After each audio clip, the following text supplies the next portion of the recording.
दिल्ली विधानसभा चुनाव के नतीजे आए। भारतीय जनता पार्टी जीत गई और सरकार बनाने जा रही है। आम आदमी पार्टी हार गई। लेकिन एक और ऐसी पार्टी है जो हार कर भी बाजीगर बन गई। यहाँ कांग्रेस, राहुल गांधी की अगुवाई में कांग्रेस चुनावी मैदान में थी। कांग्रेस का खाता लगातार तीसरी बार नहीं खुला, लेकिन फिर भी इस नतीजों में कहीं ना कहीं कांग्रेस के लिए संजीवनी है। वो कैसे है वो हम आपको बताएंगे, लेकिन उससे पहले आपको राहुल गांधी का ट्वीट पढ़ा देते हैं, जिसमें राहुल गांधी ने जनादेश को स्वीकार किया है और कांग्रेसी कार्यकर्ताओं का उत्साह वर्धन भी किया है। तो राहुल गांधी ने अपने सोशल मीडिया पोस्ट में लिखा कि दिल्ली का जनादेश हम विनम्रता से स्वीकार करते हैं। प्रदेश के सभी कांग्रेस कार्यकर्ताओं को उनके समर्पण और सभी मतदाताओं को उनके विरुद्ध समर्थन के लिए दिल से धन्यवाद। प्रदूषण, महंगाई और भ्रष्टाचार के विरुद्ध दिल्ली की प्रगति और दिल्ली वासियों के अधिकारों की यह लड़ाई जारी रहेगी। राहुल गांधी ने संदेश दिया और कहा कि लड़ाई जारी रहेगी। महंगाई के खिलाफ, भ्रष्टाचार के खिलाफ, इन तमाम मुद्दों पर कांग्रेस लगातार लड़ती रहेगी। आपको बता दें कि कहीं न कहीं कुछ सीटों पर जो आम आदमी पार्टी का खेल बिगड़ा है, उसमें कांग्रेस की भी बड़ी भूमिका रही। जो सबसे बड़ी सीट रही वो रही जंगपुरा की, जहां डिप्टी सीएम रहे मनीष सिसोदिया को हार का सामना करना पड़ा। यहां कांग्रेस ने मनीष सिसोदिया का खेल बिगाड़ दिया, क्योंकि आपको याद होगा लंबे अरसे से जब लोकसभा चुनाव में गठबंधन करके कांग्रेस और आम आदमी पार्टी दिल्ली के चुनावी मैदान में थे, लेकिन जब विधानसभा के चुनाव हुए, ऐलान हुए, तो कांग्रेस लगातार आम आदमी पार्टी का विरोध कर रही थी। आम आदमी पार्टी भी कांग्रेस को गठबंधन की अगर बात नौबत आती भी तो वो रिफ्यूज कर दिया, भाई हमको नहीं गठबंधन करना है। और फिर कांग्रेस ने अकेले चुनाव लड़ा और कई सीटों पर आम आदमी पार्टी का खेल खराब कर दिया। तो जंगपुरा का आपको हाल बताते हैं। आप देखिए कि जंगपुरा में मनीष सिसोदिया को महज 675 वोटों से हार का सामना करना पड़ा है। यहां भारतीय जनता पार्टी के तरविंदर सिंह मारवा को 38,859 वोट मिले, तो मनीष सिसोदिया के खाते में 38,184 वोट गए। अब आप देखिए कांग्रेस के खाते में यहां 7,350 वोट गए। 7,350 वोट कांग्रेस पाती है और इस सीट पर मनीष सिसोदिया महज 675 वोटों से हारते हैं। इसके अलावा कई और सीटें रही जहां पर कांग्रेस ने खेल बिगाड़ा है। अब आपको वोट शेयर का गणित समझाते हैं कि किस तरीके से आम आदमी पार्टी को सत्ता से बाहर करने में कांग्रेस ने भूमिका निभाई है। तो सबसे पहले आम आदमी पार्टी के खाते में कुल 43.57% वोट गए। भारतीय जनता पार्टी के खाते में 45.56, यानी देखिए लगभग 2% का अंतर है। 2% आम आदमी पार्टी और बीजेपी के वोट शेयर में अंतर है। और कांग्रेस को कितने वोट मिलते हैं? 6.34%। तो कांग्रेस का वोट शेयर बढ़ा है और यही वोट शेयर आम आदमी पार्टी की नैया डुबो दी।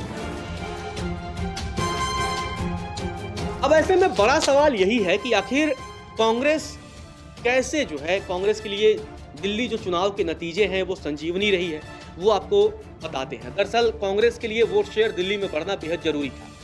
पिछले 6 चुनाव, 3 लोकसभा और 3 विधानसभा के चुनाव में दिल्ली में कांग्रेस का खाता नहीं खुला है। और अगर कांग्रेस लगातार इसी तरीके का प्रदर्शन करती रहेगी तो संगठन बेहद मुश्किल में पड़ जाएगा, क्योंकि दिल्ली में कम से कम दिल्ली की राजनीति बेहद इंपॉर्टेंट है।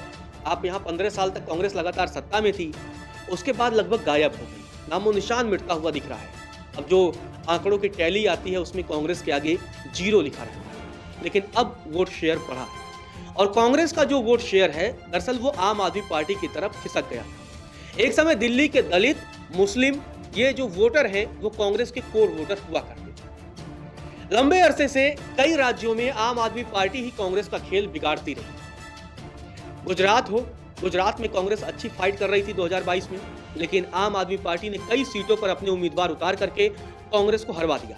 वहां भी कई ऐसी सीटें थी जहां जो आम आदमी पार्टी के कैंडिडेट को जितने वोट मिले थे उससे कम वोटों से कांग्रेस को हार का सामना करना पड़ा। हाल ही में हरियाणा में आम आदमी पार्टी ने अपने उम्मीदवार उतारे और इसका सीधा नुकसान कांग्रेस को हुआ। पंजाब, आपको याद होगा कि किस तरीके से पंजाब में जब विधानसभा चुनाव हुए थे तब कांग्रेस से आम आदमी पार्टी ने सत्ता छीन ली थी।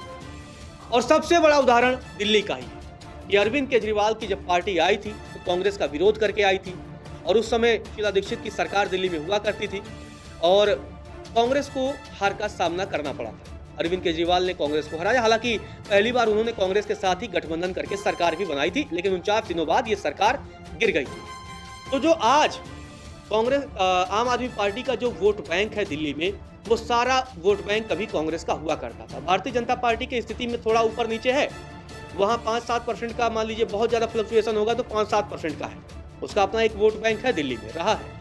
लेकिन आम आदमी पार्टी तो नई नवेली पार्टी थी और उसने कांग्रेस के वोट शेयर पर कब्जा जमाया और वो दिल्ली की सबसे बड़ी पार्टी बन गई और कांग्रेस सबसे निचली पार्टी, खाता भी नहीं खुल रहा है। ऐसे में कहीं ना कहीं जो नतीजे आए हैं वो कांग्रेस के लिए संजीवनी है, क्योंकि अगर कांग्रेस को रिवाइव करना होगा उसे कम से कम पहले तो नंबर 2 की पार्टी बननी है। चलिए, कई राज्यों में भारतीय जनता पार्टी जहां नंबर 1 पर है, तो आप कम से कम नंबर 2 पर रहिए।